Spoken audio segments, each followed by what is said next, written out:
अलंकार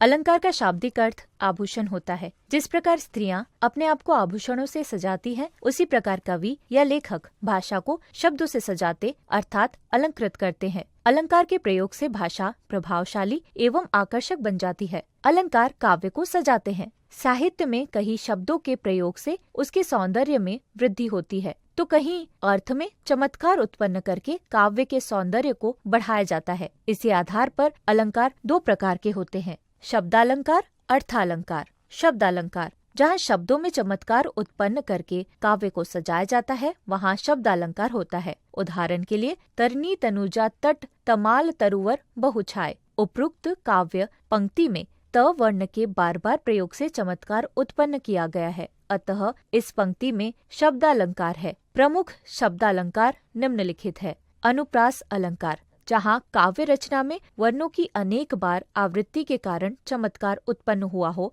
वहाँ अनुप्रास अलंकार होता है। जैसे रघुपति राघव राजा राम, कितने ही कटुतम कांटे। यमक अलंकार, जब किसी काव्य पंक्ति में शब्दों की आवृत्ति बार बार हुई हो और हर बार भिन्न अर्थ प्रकट हो, वहाँ यमक अलंकार होता है। जैसे हरि को ढूंढन हरि चले, हरि बैठे हरि पास, हरि से सब हरि मिल गए, तब हरि भय उदास। उपरोक्त उदाहरण में हरि शब्द बार बार आया है, इसका अर्थ भिन्न भिन्न है, अतः यहाँ यमक अलंकार है। श्लेष अलंकार, जहाँ एक शब्द केवल एक ही बार प्रयोग हो परंतु उसके अर्थ एक से अधिक हो, वहाँ श्लेष अलंकार होता है। जैसे मगन को देखी पट देत बार बार है। उपरोक्त उदाहरण में पट शब्द के दो अर्थ होने से शब्द में चमत्कार हो गया है, अतः यहाँ श्लेष अलंकार है। अर्थालंकार, जहाँ अर्थ के माध्यम से काव्य के सौंदर्य में वृद्धि या चमत्कार उत्पन्न हो, वहाँ अर्थालंकार होता है।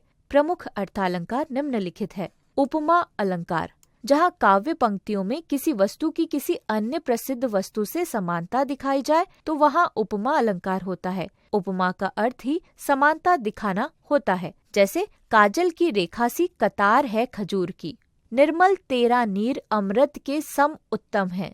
उपरोक्त पंक्तियों में खजूर की कतार को काजल की रेखा के समान, जल को अमृत के समान उत्तम और मुख को चंद्रमा के समान सुंदर बताया गया है, अतः यहाँ उपमा अलंकार है। रूपक अलंकार, जहाँ दो वस्तुओं की बहुत अधिक समानता के कारण एक वस्तु को दूसरी वस्तु का ही रूप दे दिया जाता है, वहाँ रूपक अलंकार होता है। जैसे चरण कमल बंदो हरिराई, इस काव्य पंक्ति में चरणों को कमल बना दिया गया है, अतः यहाँ रूपक अलंकार है। अतिशयोक्ति अलंकार, जहाँ किसी वस्तु का वर्णन बढ़ा चढ़ाकर किया जाए, वहाँ अतिशयोक्ति अलंकार होता है। जैसे हनुमान की पूंछ में लगन न पाई आग, लंका सिगरी जल गई, गए निशाचर भाग। देख लो साकेत नगरी है यही, स्वर्ग से मिलने गगन को जा रही। इन पंक्तियों में कवि ने अत्यंत बढ़ा चढ़ाकर वर्णन किया है, अतः यहाँ अतिशयोक्ति अलंकार है। हमने सीखा।